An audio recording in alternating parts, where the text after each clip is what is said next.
Hi. Oh, hey. Hello.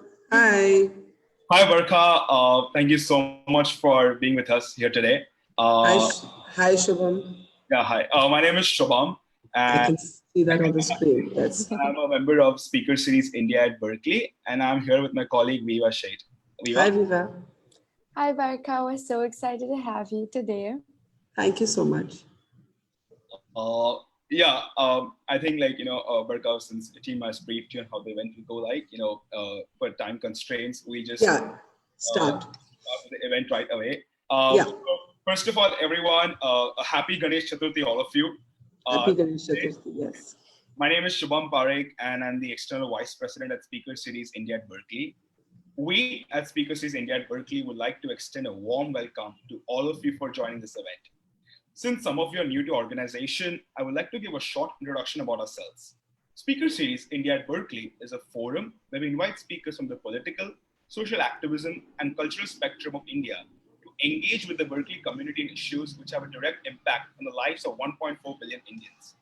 In the past, members associated to our organization have hosted eminent speakers like Rahul Gandhi, Shashi Tharoor, Omar Abdullah, Boman Irani, Suresh Prabhu, Mr. Anand Kumar, Mr. Montek Singh Ahluwalia, and recently the noted journalist Sri Ravish Kumar and Sri Javed Akhtar. Carrying forward a legacy of inviting leaders from every sector, today we have invited India's leading journalists since the past 20 plus years. And to introduce her today, I would like to invite my colleague Viva Sheikh, who will be co-leading this interview with me. Hi, Shubham. Thank you for that introduction.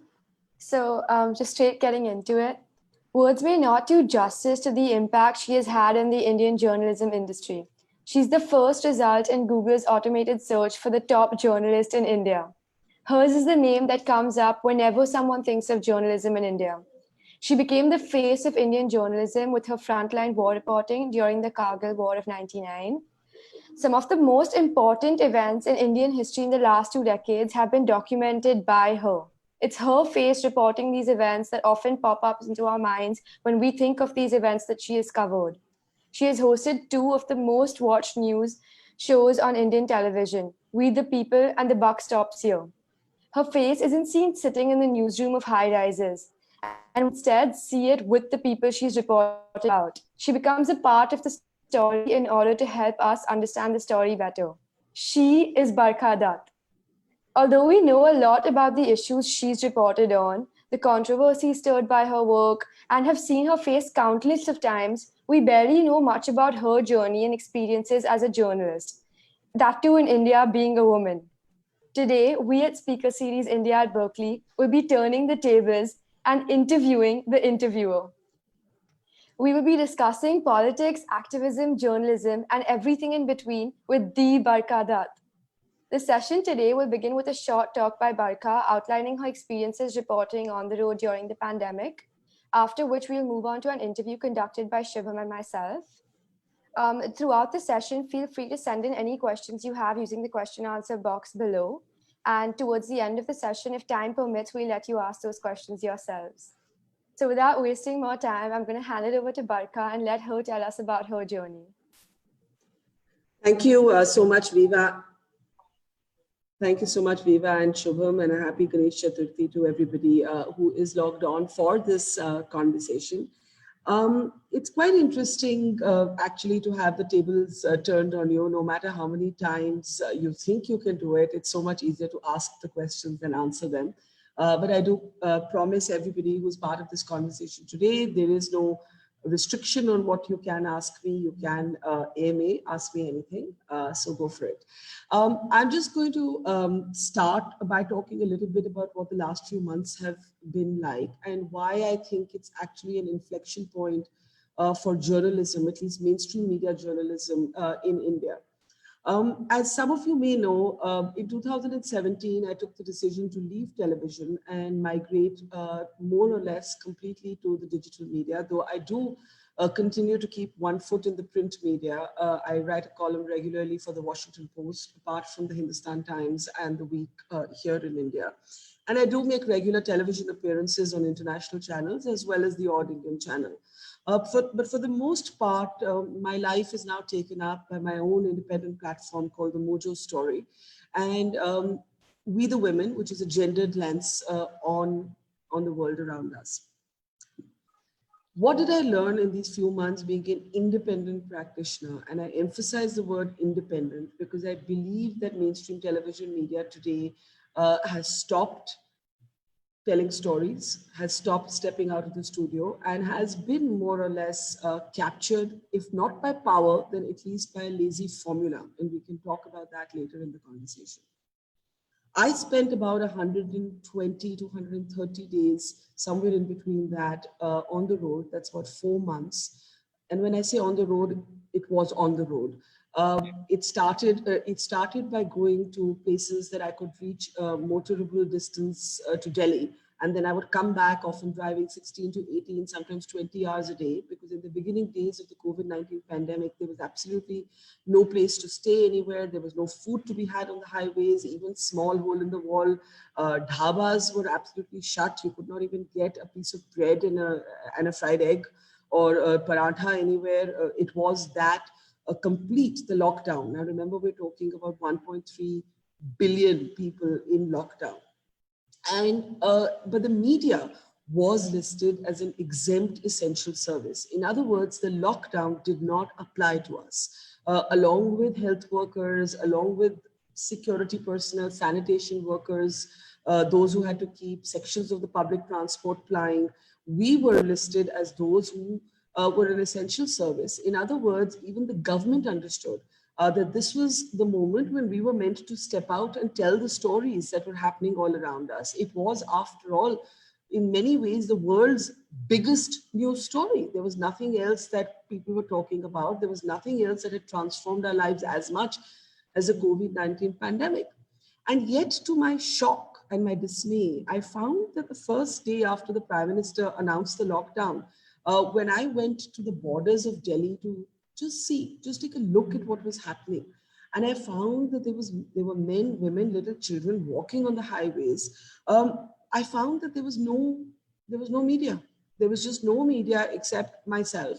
And as I continued to travel, I would find that in smaller towns, local reporters were doing a sterling job. Photographers were doing a sterling job. And the city pages reporters in some newspapers were doing a great job. But broadcast media, television media was missing. I discovered this as I went along because for the first 50 to 60 days, as I traveled, walked with migrant workers, and remember, this was the largest mass exodus of Indians since the partition of India. And oftentimes I would walk with them on the highways in the blazing sun, sometimes through the dead of night. Sometimes I'd clamber onto the back of trucks and ride with them. Sometimes I'd get into trains when they finally did start, much later, about 2 months into the pandemic. And for the most part, like I said, apart from local reporters in small towns and the odd digital reporter, there was no one. There was no one.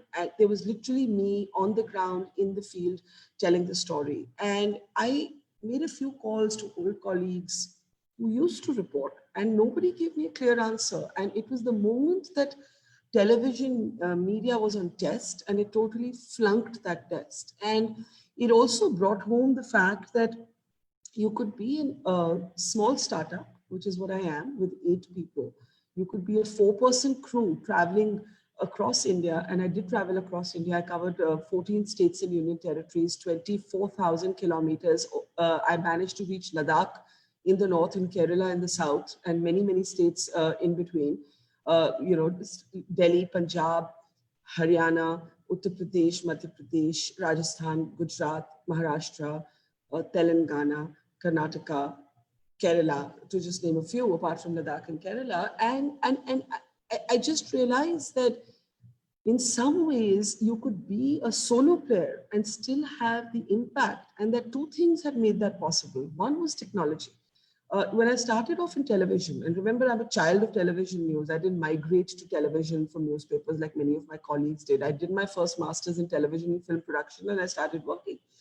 And when I was on television, even when I was covering the Kargil war in 1999, to telecast, you needed satellite dishes, you needed broadcast vans, you needed big cameras, you needed big mics, right? And therefore you needed a lot of money. And the moment you needed a lot of money, you were automatically beholden to those who would fund you. And that was in some ways the beginning of what's called big media and big corporate media, right? And that comes with its own problems, its own biases, its own needs to censor certain stories, its own need to keep costs cheap.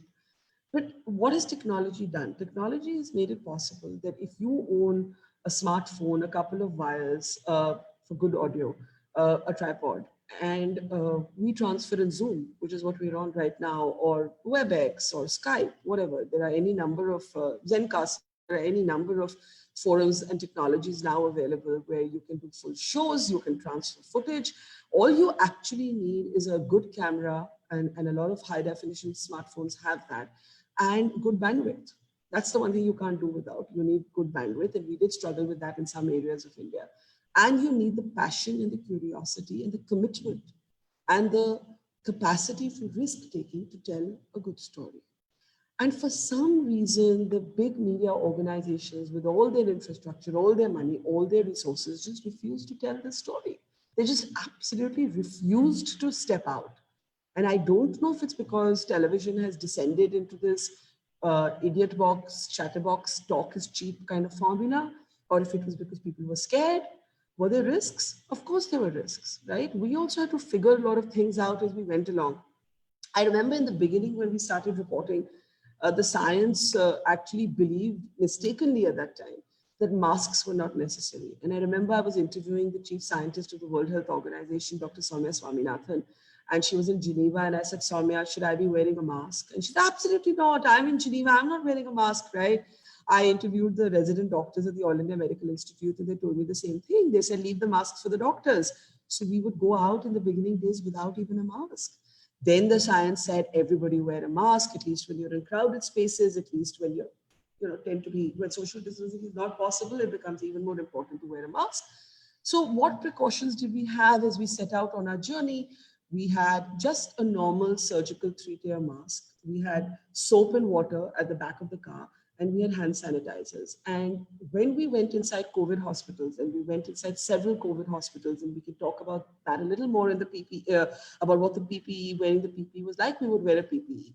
PPE is, of course, the full gear, when you're covered from head to toe, including covering your eyes, the face shield. You kind of wrap yourself in sheets of plastic. It's an absolutely traumatic experience. And in a way, I was glad I was able to do it a few times, because I really realized what our health workers go through.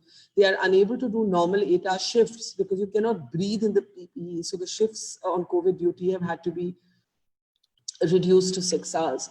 So we could only take basic precautions. And as I traveled, I understood two things. One, that we had a twin set of challenges. One was the COVID-19 pandemic itself.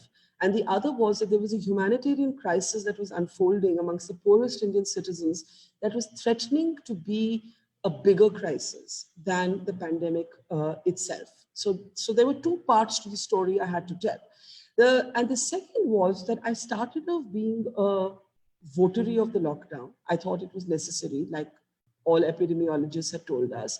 But as I traveled, I realized that India is too diverse, too complex, and too unequal for us to lift a model from the Western world and impose it on ourselves. So I actually became a critic of the lockdown, and I kept calling for it to be lifted in a phased manner, literally after the first phase of the lockdown.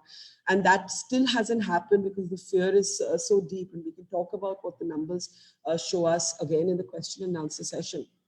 But this journey taught me a few things about journalism and our audience. It taught me that while there will always be a section of the news media that will look at news as entertainment, in particular television news now has descended to that level of something that plays in the background while you eat your khana or you're doing something else, and you kind of only look up if there's something dramatic happening. And a number of people have chosen to make it entertainment.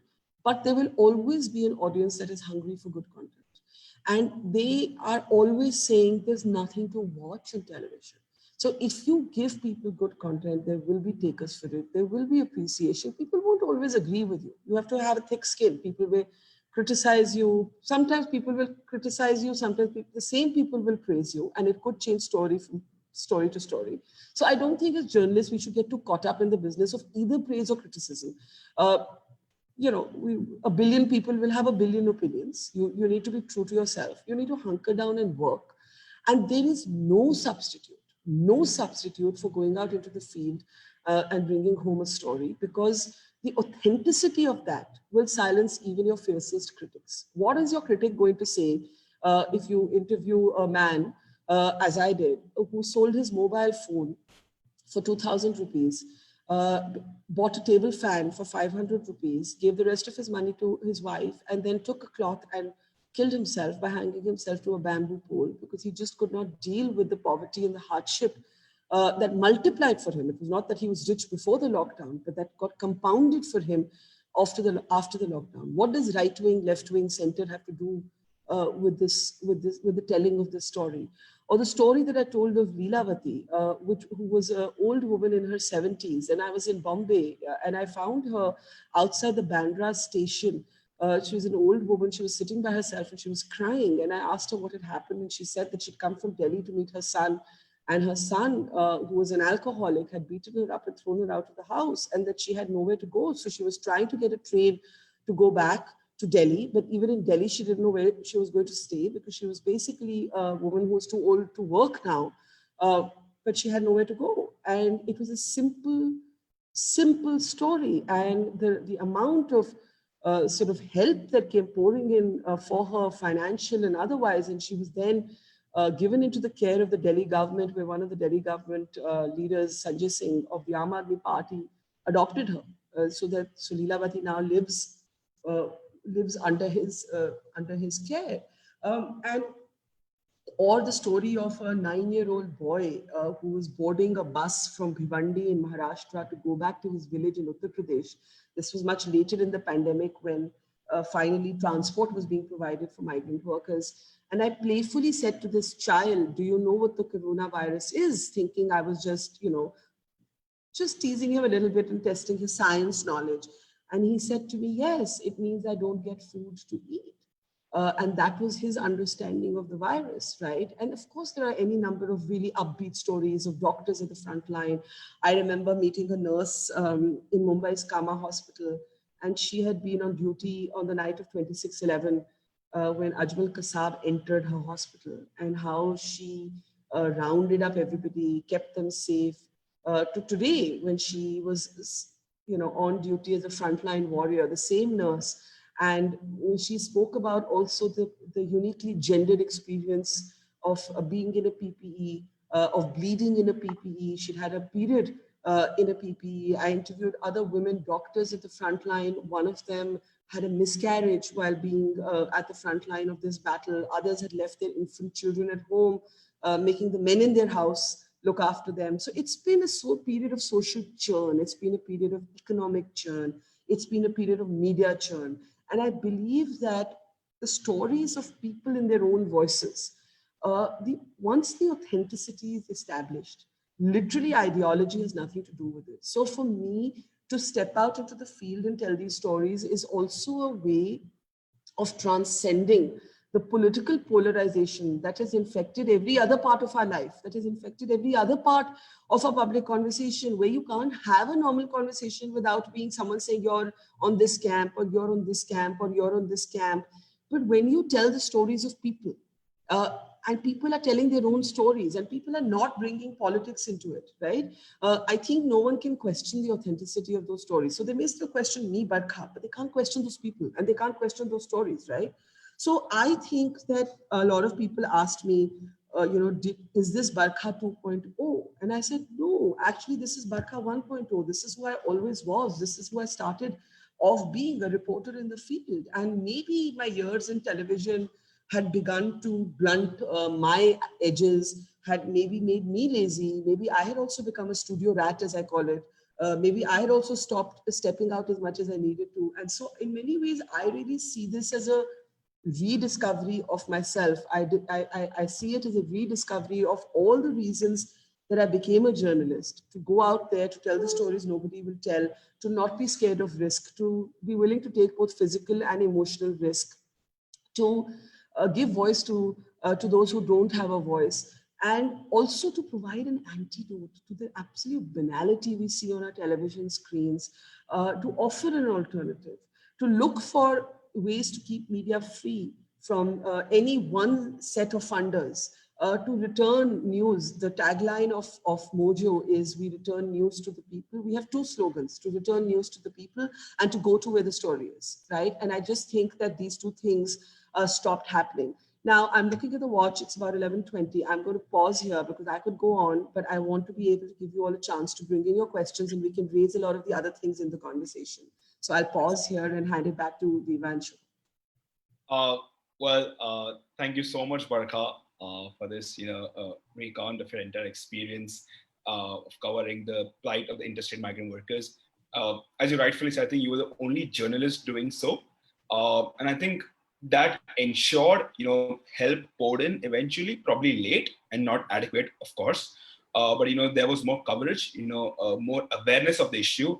And I think the nation is grateful to you for that. So thank you so much.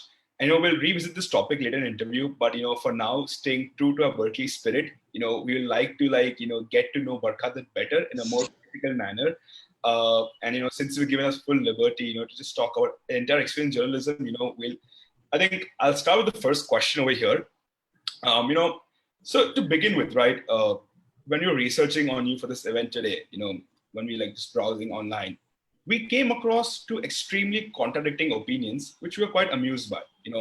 If one scrolls to a Wikipedia page, we will read that Barkha Dutt is criticized for soft peddling Hindutva. But when one will read the trolls on your social media post, you will largely come across quotes like anti-Hindu Barkha. So I think our first question for today is, who is Barkha Dutt?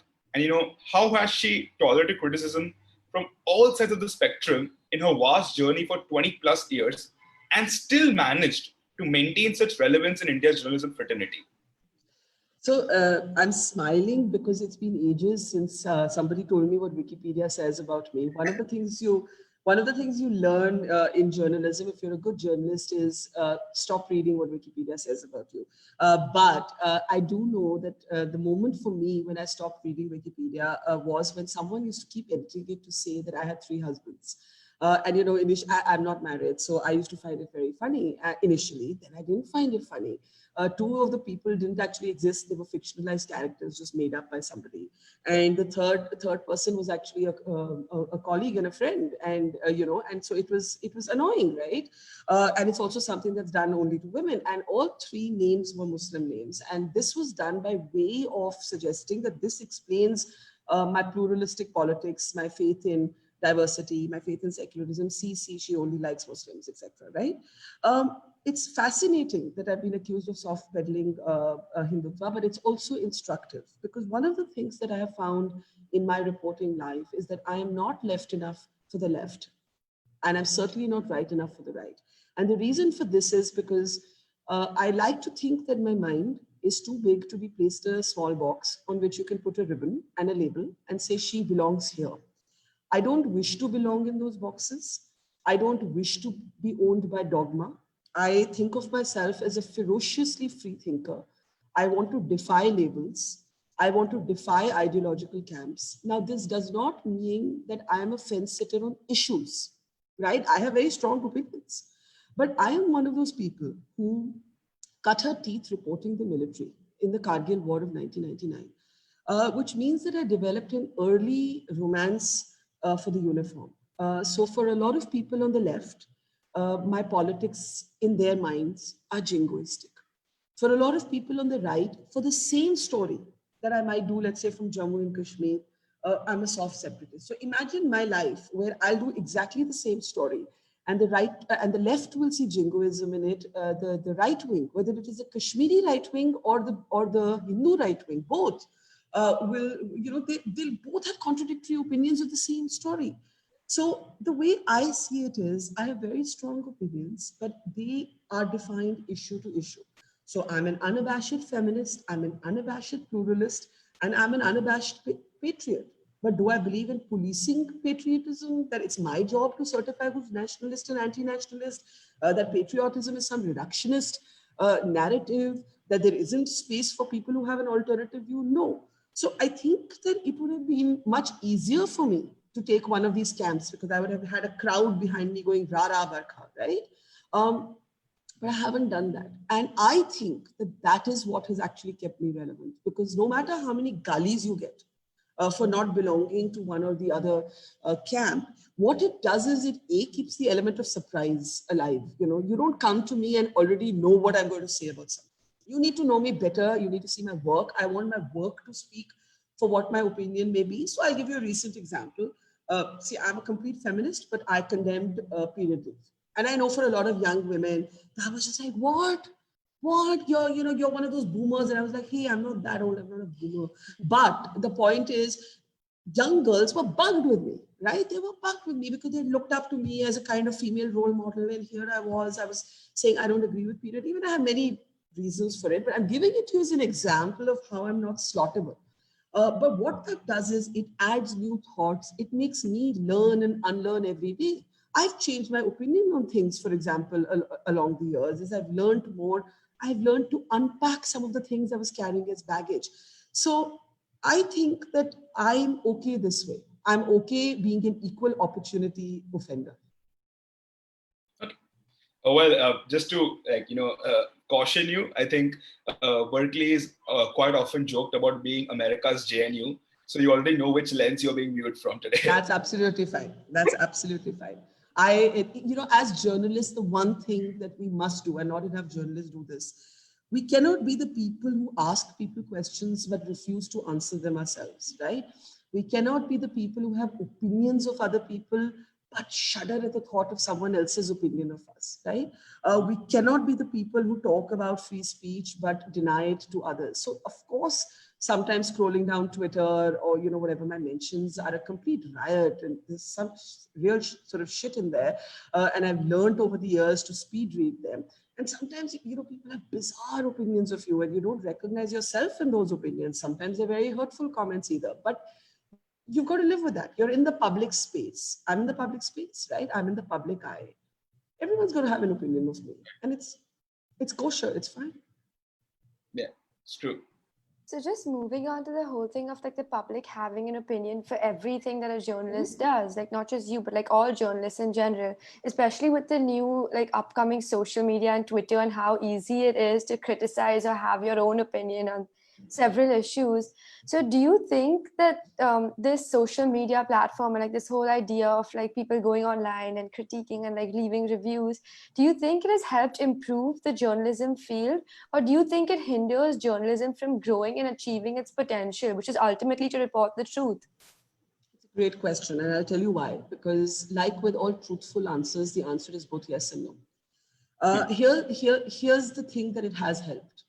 It's got journalists off their high horse. So you're not sitting and monologuing and, being at the pulpit and acting priestly and telling people what to think. And I'll tell you what's right. And you learn from me. That pomposity has been punctured, not with all of our television anchors. Some of them are unbearably pompous. But for a lot of the rest of us, the pomposity, the innate ego that comes with being a known journalist. I think social media, the volley of instant feedback that you get without formality, without hierarchy, has been punctured. And I think that's healthy. I think it's healthy to be treated like a regular person and have, people diss you or love you, whatever. Both happen, by the way. It's not, we act like the social media space is this very ugly space. But the one thing that reporting the pandemic taught me was how much generosity there is among strangers. People opened their homes for me. People offered me clothes, shoes, food. Someone, when my car stopped working after hundreds of, thousands of kilometers, people were like, take our car. So there's also the flip side. But I'm just saying, and that's also lovely. And sometimes it's a great resource base for ideas and new voices that you may not have discovered otherwise. But the dangerous thing that is actually diminishing journalism is when journalists want to be popular. Right? So what happens is that a dominant narrative develops online, and sometimes a journalist may break away from that dominant narrative and then will get trolled. Now, if you have experience in a thick skin, you will learn to stick to your position irrespective of that trolling. But if you are younger or you have a thinner skin, you will find yourself, and I've seen this with younger colleagues, modifying their positions, their stated positions based on what they think people want to hear. So their journalism or their content or how they position or represent their stories is being tailored to the audience response. And that, I think, is really intellectually dishonest. And I think that kind of mob driven hysteria that the social media created and is now being aped on television media, that is very, very unhealthy. So the truth is a bit of both. So just going back to you when you were younger, so you reported the Kargil war when you were around like 26. So that's really young, like fresh out of school, you were just sent into like this war. So what was your experience about that? Because you've spoken a lot about the backlash and how you didn't really, there was no reason for you to face that backlash because you had people on your side vouching for you. But there were still people who were willing to pull you apart in the media. And at such a young age where you just started out, how did you deal with that? How did you navigate through all that hate? So firstly, it's important to remember that there was masses of adulation, right? So the thing with us is that we always concentrate so much on the bad stuff that we forget that there's always so much good stuff to offset it, that actually that in itself is a large part of keeping you insulated, right? So let me tell you, since all of you are probably, I don't even know if any of you were born in 1999, right? You're so young, right? No, right? So here's what happened. I wasn't sent to the war. I fought tooth and nail to report the war, right? It was a really, really big struggle to be allowed an opportunity to go to the front line to cover the war. And I literally could not sleep at night because I would keep thinking, how can I be sitting in Delhi when there's a war unfolding? I need to be there. And in some ways, it was very similar to how I felt about the COVID pandemic. You know, I just couldn't sleep. I was like, how can I be sitting here, you know, in my office? In my studio, I have to go out. So it was very similar in Kargil. And the first thing that the military and my organization said to me, apart from the safety, was, look, you're female. You can't go. There are no bathrooms. There's no rooms to sleep. There's no food. What are you going to do? And I said, look, I'll just go and, you know, I'll use a space behind a rock or under a tree like the guys. And that's what I did. And we spent nights in the car. We spent nights in underground bunkers where I was the only female among sometimes 15 men. My car got shelled. The driver ran away. I was left with one pair of jeans and the underwear and the underclothes I was wearing. One of the reasons that I oppose period leave is because I had my period during that war and I had no access to sanitary pads. So I had a bottle of water that I would take into the mountains, wash myself, come back and report that war.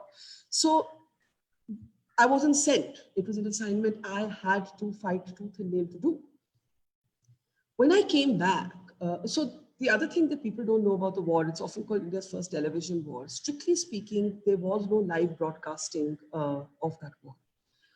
Because we were in Jammu and Kashmir. Kargil was in Jammu and Kashmir. Mobile phones had not yet been allowed to Jammu and Kashmir. Live broadcast vans had not been allowed into the war front.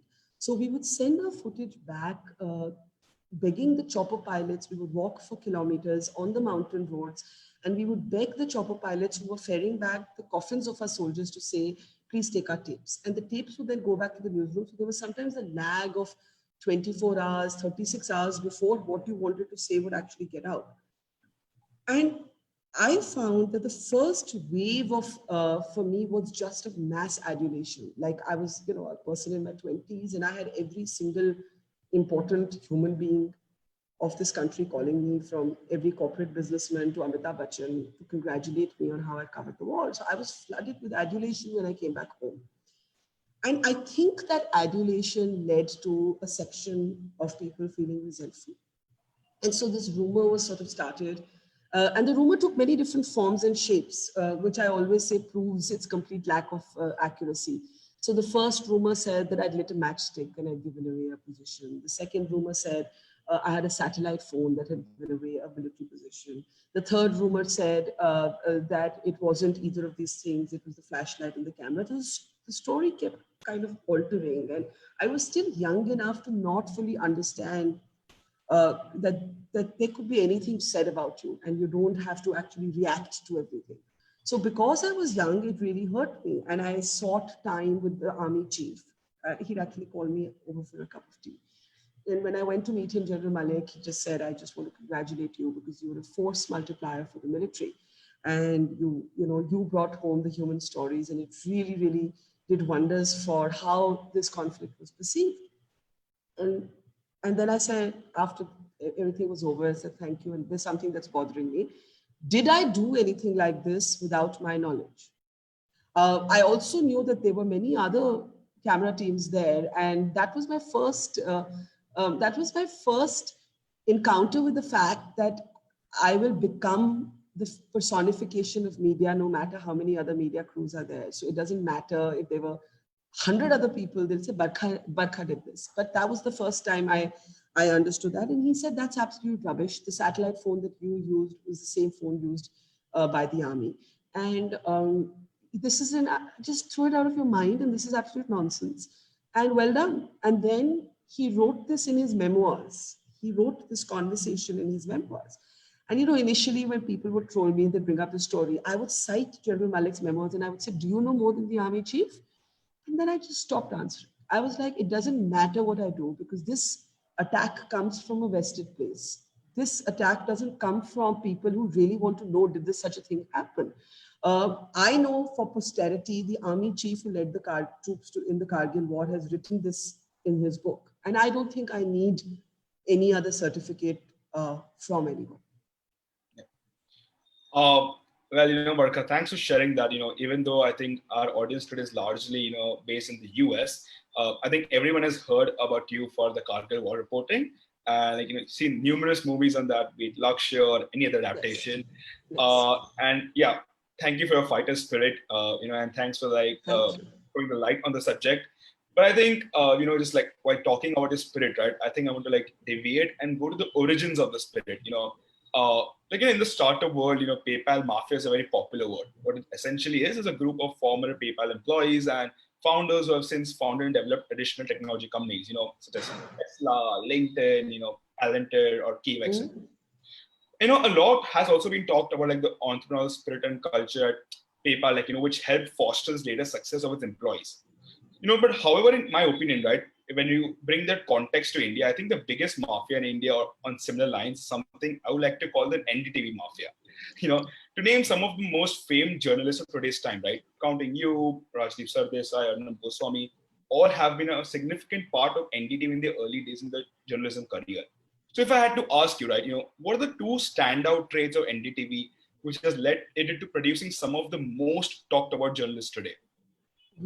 So the three people you name are also three very different people, right? So obviously NDTV does not produce the same kind of journalists. I think that much is evident. The other thing that happens is that it's like the leaving, I always call NDTV and our departure from it like the leaving home syndrome, right? So it's like you grow up in a protected environment and it kind of works for you beautifully as long as you're young. And then the same environment that helped you, you need to leave it to grow, right? You need to leave it to find yourself. And it's exactly like turning 18 or 21 or 25 or whatever that age is for all of you, when you say, gosh, I need a break from my parents because otherwise I'm never going to find who I am, right? So I think that happened to a lot of us. But I don't know that it's, I'll tell you what I think it is. I think that they were early movers. And at that time, the people who joined them, they joined for different reasons. We may have, our opinions on all three of us today or even others. But what was happening in that generation was that journalism was not particularly high paying. We had very, very small salaries. Television had just started. NDTV started by producing a 30-minute bulletin. And so the people it attracted were people who really were in it for the passion of news. What's happened since then is that the people we're attracting people are joining now for all kinds of reasons. They're joining because they think it's glamorous. They're joining because they want to be on TV. They're joining because they think it's a shortcut to fame.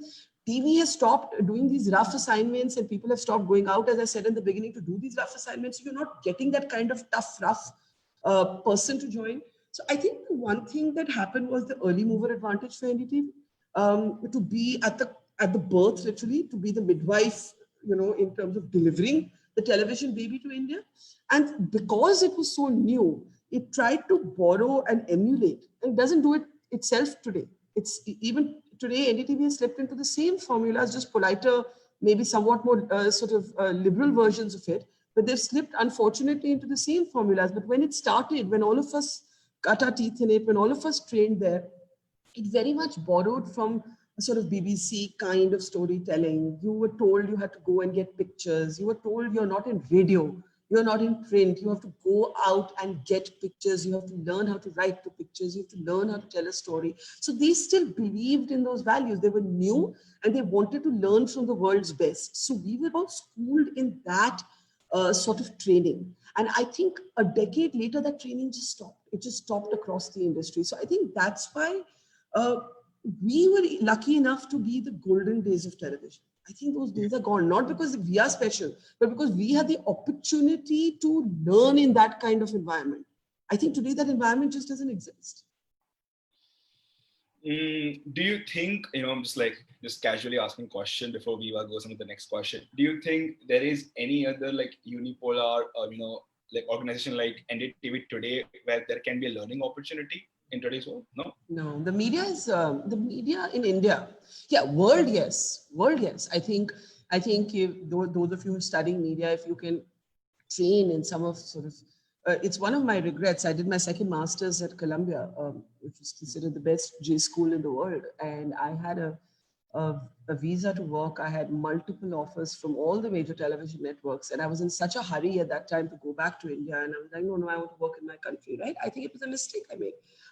I do wish that I had seized the opportunity, because I know that when I write for the Washington Post, just the difference, the sheer professionalism, the number of times your piece gets edited, the number of times your piece gets fact-checked, the fact that you have to produce a link for every claim you make, and that link cannot be Wikipedia. It has to be an attributable, verifiable, fact-checked source, right? I'm sure you all know this in academia. You can't really Google and write Wikipedia says this, so it's true. You've got to give something that's verifiable, that is accepted in academic norms. So even just the experience of being a columnist for the Post, even today, that kind of professionalism, unfortunately, just doesn't exist in that rigor, that discipline. It doesn't exist in Indian media organizations. And that kind of unipolar organization doesn't exist because the entire model of television news is broken. Nobody has money.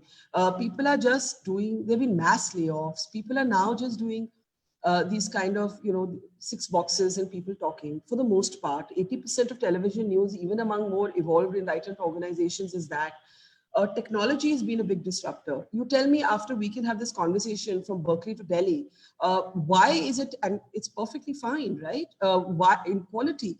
Why should a television channel invest in paying for lease lines and fiber optics and satellite dishes when we can talk like this, right? So I think that technology has been such a disruptor that the future is going to belong to small media and not big media.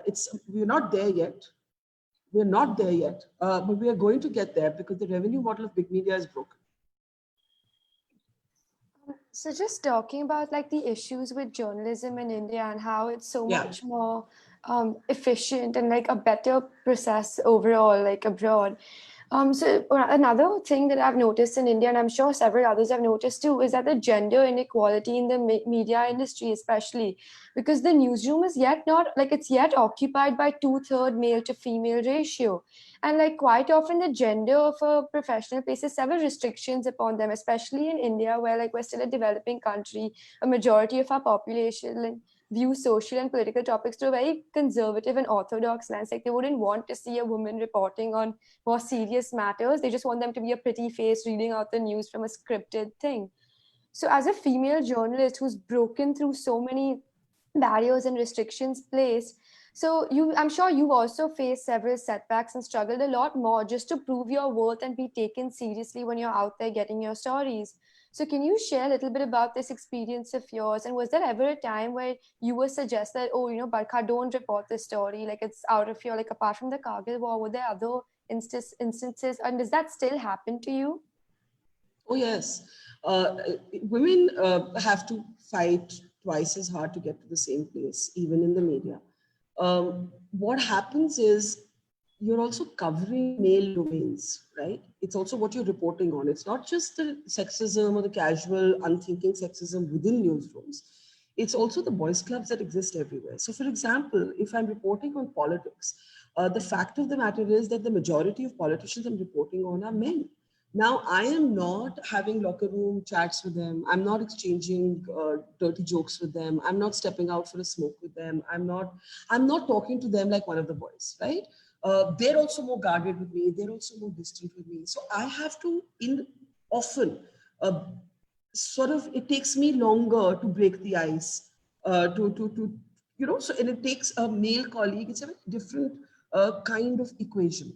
So one is that the society around you is so male dominated that the domains you're reporting on, they're so dominated by men. So it can be conflict reporting, it can be political reporting, it can be legal reporting. Everywhere it's dominated by men numerically, right? So of course that alters the interface between a female reporter and what she's reporting on. The second thing is that there are many women now in journalism, but there are not so many women in leadership roles. So the promoters of channels are male, the editors of newsrooms are male. I'm saying there are one or two exceptions, obviously, but the majority sort of situation remains like that. What I have experienced is the way I'm assessed. The sexism actually comes out in the way you're assessed, right? So if I get emotional in a story, it'll be linked to my gender. But if a man does, that word will never, hysteria is not a word you'll use for Arnab and Rajdeep, but God knows Arnab is hysterical. But you won't use it for him, right? You will use it for a woman. You will begrudge ambition to a woman, but you will call it drive in a man. You will sexualize your assessment of a woman, but you'll never sexualize your assessment of a man.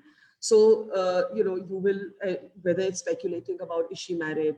How does she look? Has she put on weight? Is she thin? This is not commentary that you will hear, whether our male ankles are thin or rotund, whether they're balding or gray. You don't hear it about the men on television, the men on camera. At least I've never seen it.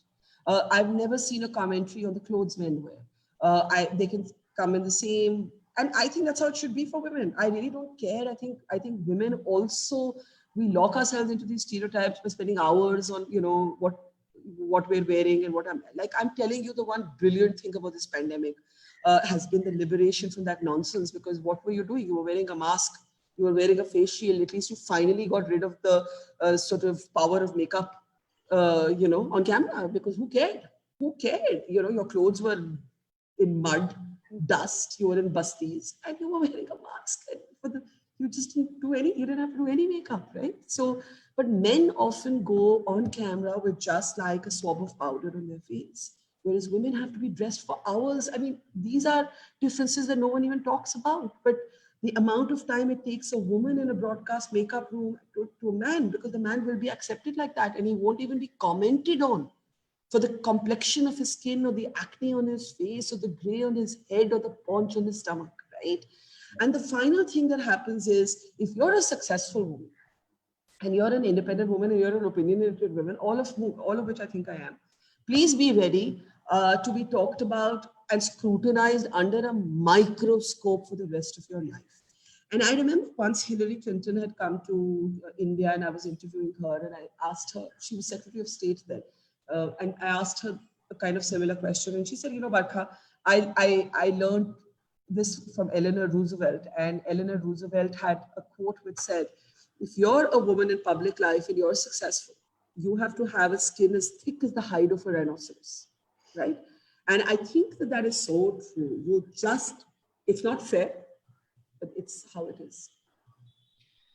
Barkha, I'm sorry if I don't continue this conversation. I'll just move to a different topic because we had. Yeah. I know. I can see the time. We actually have a very interesting question sent in to by audience member via email. Actually, yeah.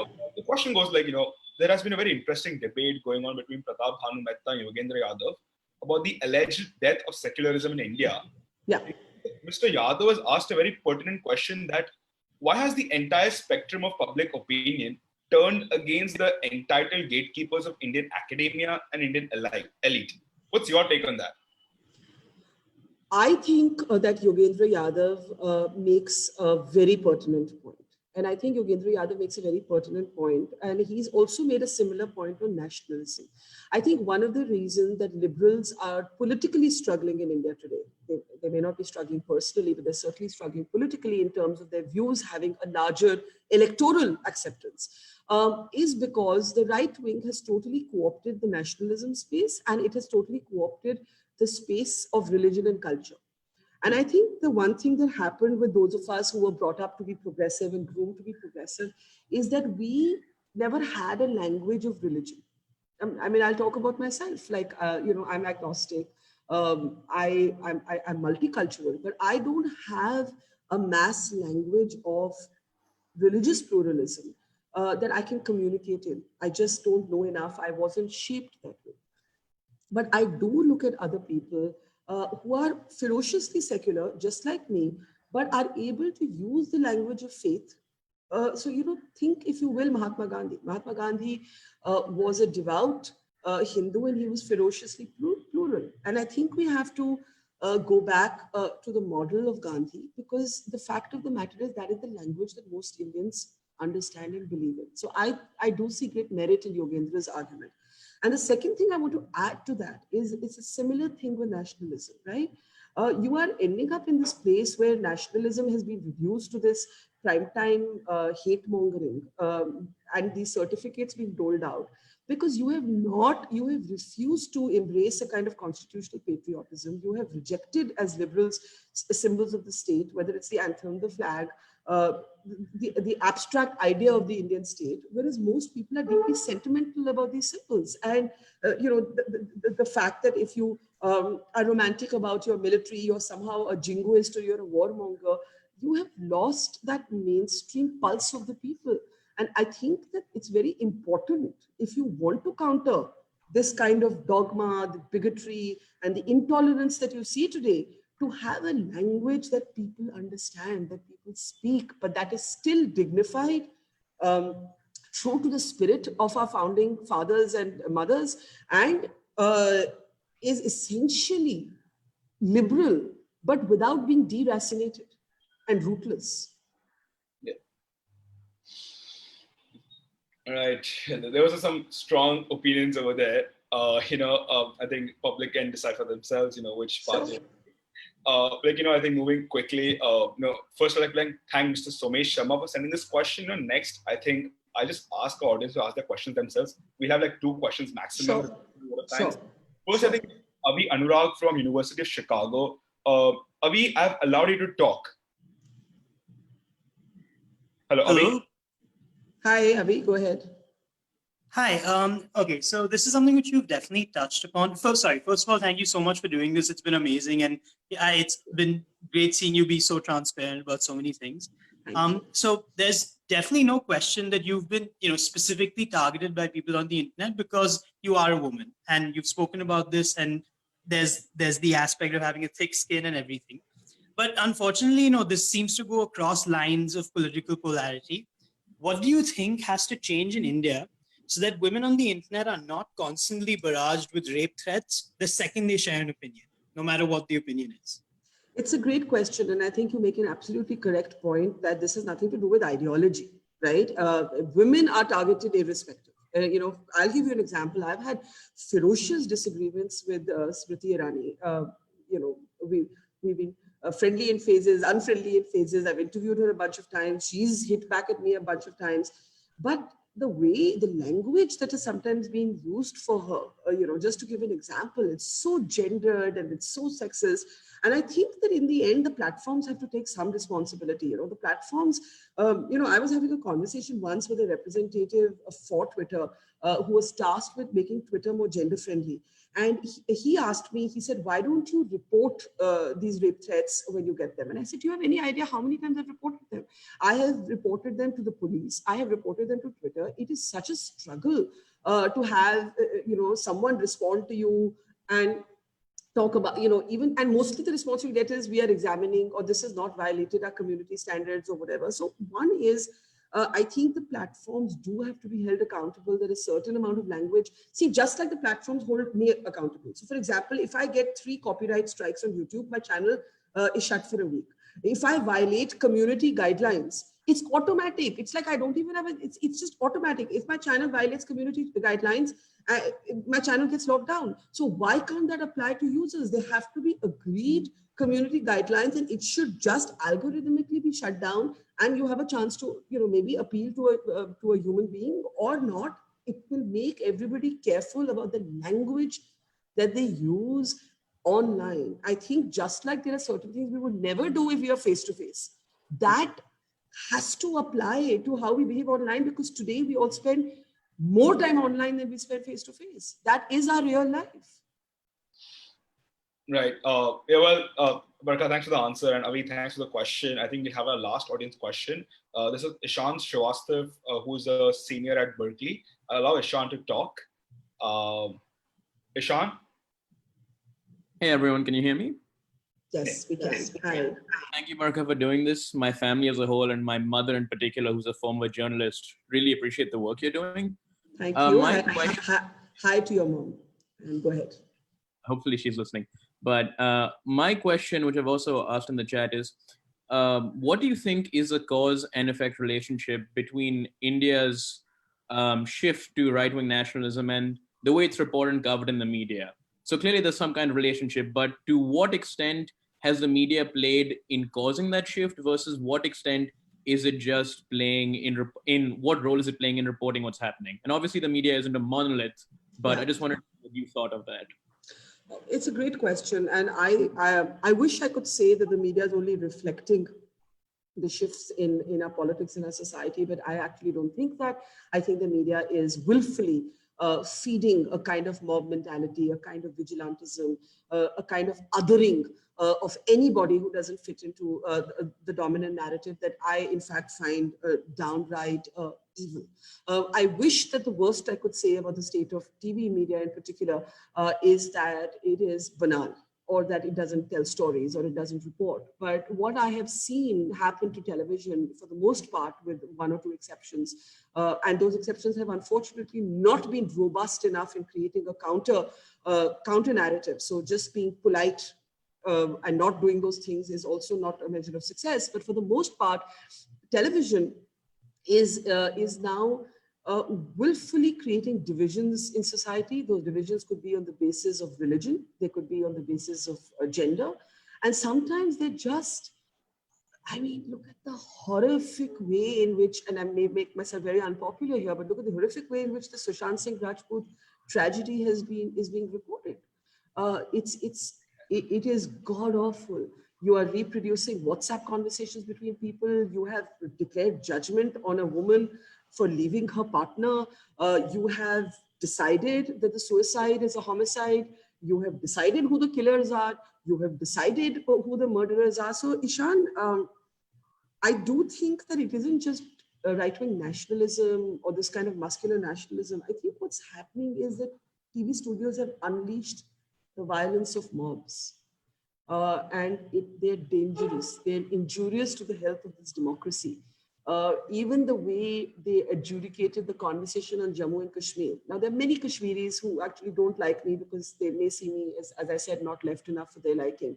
But I would never sit in a television studio and vilify the people of Jammu and Kashmir and say that anyone with a different opinion is evil, send them to jail, lock up all our politicians, right? So the media today is like a monster feeding off the basest instincts of the mob and emboldening it to be violent and coarse against anybody who is not willing to say, yes, I agree. And I think that it's shameful. So, I was just saying, thanks for bringing light all these issues. I feel like a lot of the times what happens is you see all these journalists and all of these high profile figures make all of these statements, but they're not that willing to come and discuss it with the people who they're reporting to. So it's really nice hearing your insights and just the level of transparency you maintain throughout the talk. And because we're running so short on time and I don't want to keep it too long. Just like the final thing before we... I just want to say one thing. I'm seeing 10 questions in your Q&A, and because I promised that I would answer all questions, you can write them to me. My email is barkha.dutt@bdmpl.org. I'll repeat it, barkha.dutt@bdmpl.org. If I will answer these 10 questions on email. I may not do it today, but I'll do it in the next 2 days because I don't think it's fair that you are logged on and I have to go now. But you can, if you feel strongly about your question, copy and paste and email me and I will answer. Okay, well, Barkha, thank you so much, for having so much transparency while answering, and also appreciate the enthusiasm to answer each and every question. I think these are not just the 10 questions we have here. Some people reach out to me and Viva personally as well. Forward them. So forward them and I'll answer as many. Yeah, perfect. I think we're going to get hit upon for not giving them the chance to ask a question. That's why. But I think once again, I think thank you so much. I think Viva and I didn't envisage you being having such a free-willing conversation with us. We thought it would be some sense moderated. I really appreciate being true to your spirit as a journalist. And I think we like to wish the best for your mission and for the continued success of the MoJo. I think Thank you. We do believe it will be a very fast-growing organization, and you are going to attract many more aspiring journalists on the way. So all the best for that. And I think as a parting thought for our audience, right? Just on a lighter note, if you had the opportunity to get a one-on-one interview with Prime Minister Narendra Modi, I think it's in the question-answer session as well. What will be your one burning question? Why do you hate the media so much when most of the media has basically is on your camp, and there may be some others who are not, but you're a old-time politician. Before you were Prime Minister, you were Chief Minister. Before you were Chief Minister, you were General Secretary of the BJP. I remember meeting a very different Mr. Modi at the BJP headquarters as a young reporter. He was extremely friendly, extremely accessible. He would come in rubber chappals and kurta pajama, sit on a little charpai at the BJP headquarters and just answer anything you asked him. I'd love to see shades of that old Mr. Modi again. I think the change in Mr. Modi's personality has been a cause of a question for everyone. And we don't know when we'll get the answer. But well, thank you, Barkha, for that. Thank you. Once again, a wholehearted thank you from the entire team. Thank you. Thanks, and send the questions. I'll get to them when I can. Thank you, everyone. Bye. Bye. Bye. Thank you. Yeah. Bye. Thank you. I'll end the meeting.